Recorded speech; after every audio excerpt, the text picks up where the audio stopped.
থেকে 6.5 কোটি বছর আগে পৃথিবী দেখতে কিছুটা এমন ছিল। যেখানে আপনি বসে আছেন সেখানে ডাইনোসর ঘুরে বেড়াতো। সমুদ্রের অতল গভীর থেকে শুরু করে আকাশ পর্যন্ত 1 লক্ষ কেজি ওজনের জীব থেকে ধরে 4টা হাতি থেকে বড় পাখি থেকে ধরে চারদিকে তাদেরই রাজত্ব ছিল। কিন্তু এমন কি হয়েছিল শুধুমাত্র কিছু সেকেন্ডের মধ্যে তারা ধ্বংস হয়ে গিয়েছিল? বা আগের মানুষ কিভাবে বেঁচে ছিল আর পৃথিবীতে মানুষ কিভাবে আসলো, এগুলো জানবো আজকের ভিডিওতে। আমি আপনাদের ফ্রেন্ডলি ভাই আর আপনারা দেখছেন ফ্রেন্ডলি ফ্যাক্ট চ্যানেল। সময় একটু পিছিয়ে যাই। এটা হলো আমাদের পৃথিবী। ওই সময় পৃথিবীতে অক্সিজেন বেশি হওয়ার কারণে 30-35 তাল্লার সমান গাছ ওই সময় দেখা যেত, আর এই জায়গায় থাকতো ডাইনোসর। এটা হলো 8 তলার থেকেও বড় আর্জেন্টাসরেস। এরা একদিনে 10-20টি জঙ্গল খেয়ে ফিনিশ করে ফেলতো। ওই সময় পৃথিবী দেখতে কিছুটা এমন ছিল। এটা হলো চুরের মরুভূমি। এখানে লাখো বছর ধরে বৃষ্টি হয় না। এখানেও তারা বসবাস করে। এটা হলো আমাদের বাংলাদেশ, যেটা এশিয়ার দিকে যাচ্ছে। ওই সময় বাংলার মাটিতে লাভা দিয়ে পরিপূর্ণ ছিল, আর এখানে পাওয়া যেত রাজাসরেস। এই জায়গার অবস্থা পুরাই আলাদা। 10টা বাসের সমান প্রাণী থেকে ধরে আসতো মানুষের সমান কাকড়া পর্যন্ত। বাইরে আসার পর দেখলে কয়েক কিলোমিটার লম্বা আমেরিকান মরুভূমিতে পাওয়া যেত টাইটানোসরেস। 20টা হাতির সমান ভারী 10 তলা বিল্ডিং এর থেকেও লম্বা এই প্রাণী বাচ্চা জন্ম দেওয়ার জন্য আজকে এখানে জমা হয়েছে। পৃথিবীর চারদিকেই ডাইনোসরের আওয়াজ বাজছিল, কিন্তু এরা কি জানতো আজকেই তাদের শেষ দিন?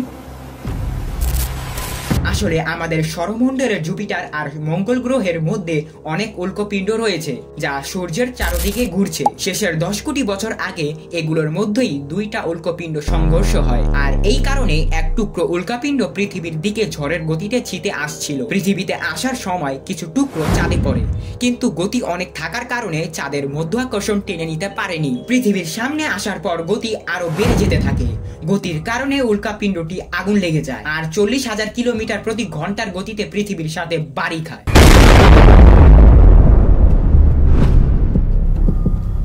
ওই সময় পৃথিবীতে 3টা 30 বাজছিল। উল্কাপিণ্ড বাড়ি খাবার 4 মিনিট আগে পৃথিবী পুরো আলোকিত হয়ে যায়। এটার আলোর কারণে আশেপাশে থাকা প্রাণীরা অন্ধ হয়ে যায়। পড়ার আগেই পানি শুকিয়ে যায়। উল্কাপিণ্ড পড়তেই এর ভিতরের শক্তি আজকের 10টা পারমাণবিক বোমার সমান। এর থেকে বের হওয়া 6000 ডিগ্রি সেলসিয়াস গরমে আশেপাশের পশু প্রাণীদের বাষ্প বানিয়ে উড়িয়ে নিয়ে যায়।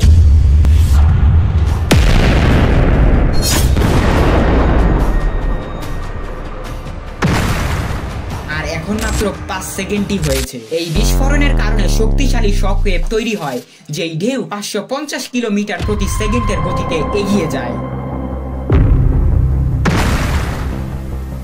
এই শকওয়েভ পাথরকে বুলেটের গতিতে উড়িয়ে দেয়। আশেপাশের নদী উল্টো প্রবাহিত হতে থাকে।